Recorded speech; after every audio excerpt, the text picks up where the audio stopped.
Magandang umaga, narito po ang latest sa mga binabantayan po natin na bagyo na nasa loob ng ating Philippine Area of Responsibility as of 5 a.m. bulletin po ito. So currently, meron po tayong tatlong bagyo na binabantayan na nasa loob at labas ng ating Philippine Area of Responsibility. So isa-isahin po natin sila ngayon. So una po, itong si Bagyong Nika na currently ay nasa loob pa rin po ng ating PAR. At unti-unti or possible within the next few hours ay papalabas na din po ito ng ating Area of Responsibility. So sunod naman po, itong si kakapasok lang na si Bagyong Ophel. Kaninang alas 3 po ng umaga ay pumasok po siya ng ating PAR bilang isang tropical storm na may international name na Usagi at binigyan din po natin ng local name na Ophel. And meron din po tayong binabantayan na bagyo na nasa labas naman ng ating Philippine Area of Responsibility, si tropical storm na may international name na Manyi. As of 3 a.m. po yung location niya ay nasa mahigit 2,800 kilometers silangan po ng southeastern Luzon. Kung makikita po natin dito sa ating latest na satellite images, isang bagyo lamang po yung currently na may direktang epekto sa ating bansa. Ito po si Bagyong Nika. At kung makikita po natin, yung mga kaulapan po nitong Ophel at si Bagyong Manyi ay hindi pa po nakaka-apekto sa anong bahagi po ng ating bansa. So currently, ang main focus po natin sa ngayon ay yung dalawang bagyo na nasa loob po ng PAR. Yan po si Nika at si Ophel. Isa-isahin po natin yung mga detalye patungkol dito sa dalawang bagyo. So una po muna si Bagyong Nika. As of 4 a.m. po yung latest location niya ay nasa 185 kilometers west or kanluran ng Lawag City, Ilocos Norte at nananatili po siyang severe tropical storm na may taglay ng lakas ng hangin malapit sa gitna na 95 kilometers per hour, may pagbugso na umaabot ng 115 kilometers per hour at mabilis po yung kilos niya sa direksyong northwestward sa bilis na 30 kilometers per hour. Makikita po natin dito sa ating latest na satellite image, although yung sentro nitong si Bagyong Nika ay nasa karagatan or nasa may West Philippine Sea na, yung rain bands po nitong bagyo ay patuloy pa rin nakaka-apekto sa may bandang hilagang Luzon. So asahan pa rin po natin magpapatuloy pa rin yung mga pag-ulan over areas po ng Northern Luzon, kaya patuloy pong pinag-iingat yung ating mga kababayan dyan. So alamin naman po natin yung magiging pagkilos nitong Bagyong Nika sa mga susunod na araw. Ito naman po yung ating latest na track forecast as of 5 a.m. patungkol sa binabantayan po natin na si Bagyong Nika. Meron po tayo yung central track ng bagyo or magiging pagkilos nitong si Bagyong Nika sa mga susunod na araw. At meron din po tayo yung intensity forecast or yung kategorya or lakas ng bagyo na posible pong makaranasan itong lakas ng bagyo sa mga susunod na araw. So nakikita po natin sa ating latest na track forecast na mananatili po siyang severe tropical storm category habang nasa loob ng PAR at maaari po siyang lumabas ng PAR mamaya or sa susunod na 12 oras. So for now po nakikita natin na unti-unti po niyang babaybayin yung area ng West Philippine Sea bilang isang tropical storm hanggang tuluyan po siyang humina bilang isang low pressure area dito po sa may southern portion ng mainland China. At kung makikita din po natin sa ating latest na forecast track, kung napapansin po natin yung area na shaded ng yellow, yan po yung radius ng bagyo or dyan po nakapaloob yung malalakas na hangin na dala po nitong si Bagyong Nika. Kaya naman kahit nasa karagatan na po yung sentro nitong si Bagyong Nika, ay nakapaloob pa rin yung ilang areas ng Northern Luzon sa radius ng bagyo, kaya maaasahan pa rin po yung malalakas na bugso ng hangin na dala po nitong Bagyong Nika. So dahil po dyan, patuloy pa rin pong nakataas yung signal number 1 sa may bahagi po or sa mga lalawigan ng Ilocos Norte, sa northern portion ng Ilocos Sur, northern portion ng Apayao, northern at western portions ng Abra, sa western portion ng Babuyan Islands at northwestern portion ng mainland Cagayan. So possible pa rin po yung malalakas na bugso ng hangin dadala po nitong si Bagyong Nika. Although nakikita po natin dahil mabilis po yung pagkilos nitong Bagyong Nika hanggang tuluyan pong lumabas siya ng PAR mamaya or sa susunod na 12 oras, possible na i-lift na po yung mga signals po yan within the day. Ito naman po yung severe winds or possible po na malalakas na bugso ng hangin na outside ng mga areas kung saan nakataas po yung tropical cyclone wind signal. So even though na lumalayo na po itong si Bagyong Nika, posible pa rin po yung malalakas na hangin na dala naman po nitong bagyo.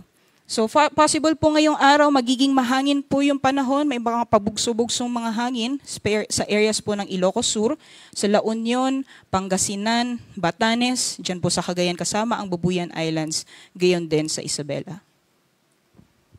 Ito naman po yung mga pag-ulan na posible pa rin pong dulot ng epekto ni Bagyong Nika. Kung nakita po natin sa ating latest na satellite image kanina, yung mga rain bands nitong bagyo ay patuloy pa rin nakaka-apekto sa may bahagi ng Hilagang Luzon.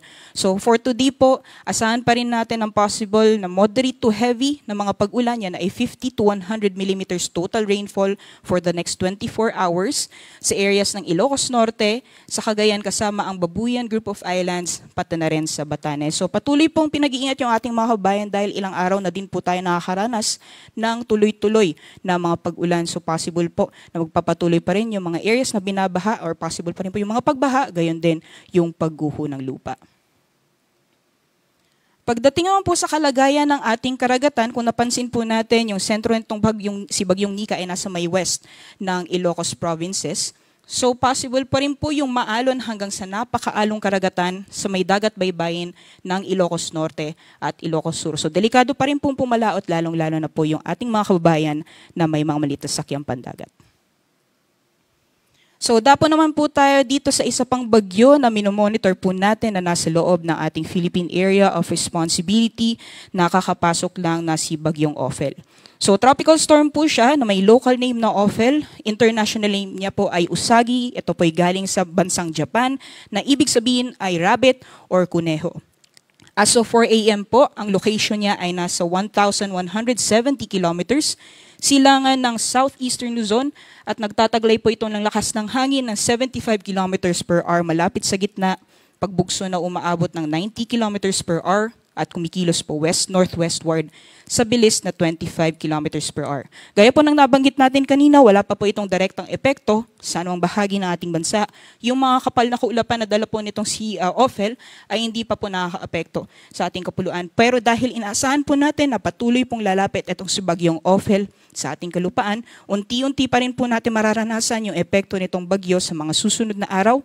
Mainam po na paghandaan po natin yan, especially po sa areas ng Luzon na kung saan posible pong maranasan yung mga pag-ulan at malalakas na hangin na dala po nitong si Bagyong Ophel. So alamin po natin yung detalye or magiging pagkilos nitong bagyo sa mga susunod na araw. Ito po yung latest track forecast ni Bagyong Ophel as of 5 a.m. So meron po tayong central track ng bagyo or magiging pagkilos ng bagyo sa mga susunod na araw.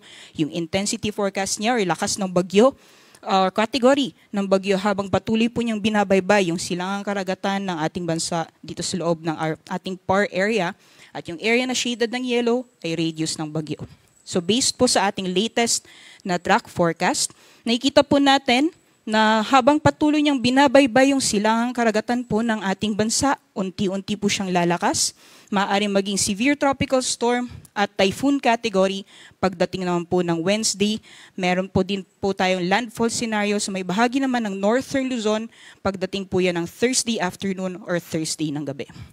So nakikita po natin, itong area na shaded ng puti, yan po yung forecast confidence cone or forecast probability cone.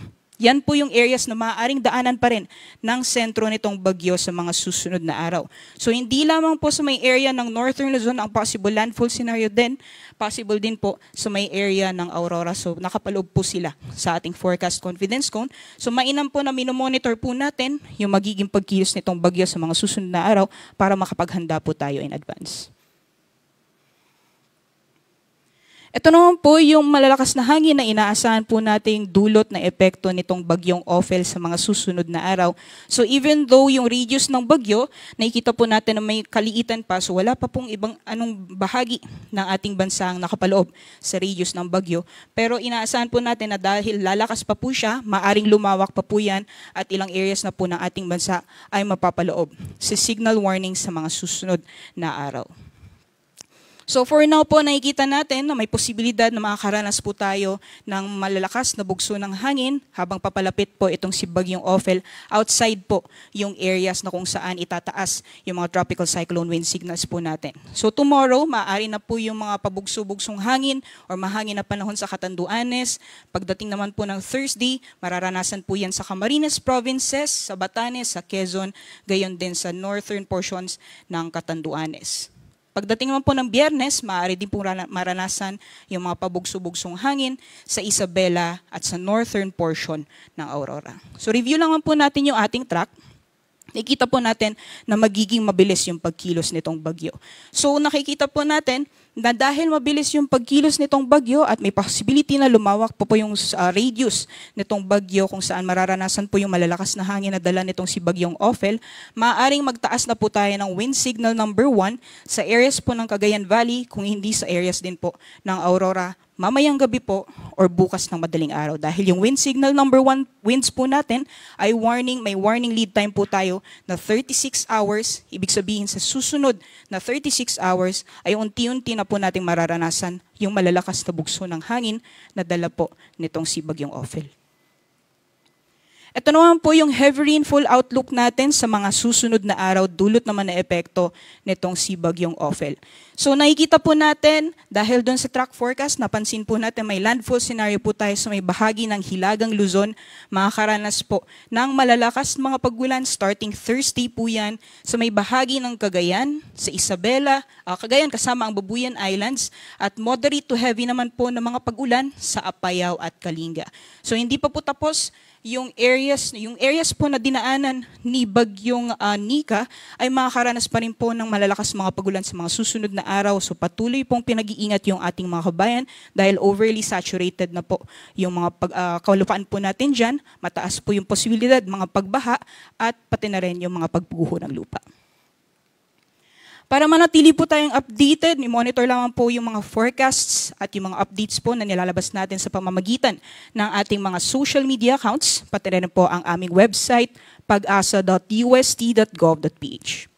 Yan naman po latest mula dito sa Pag-asa Weather Forecasting Center. Ako po si Rhea Torres. Patuloy po tayong mag-ingat. Magandang umaga at maraming salamat.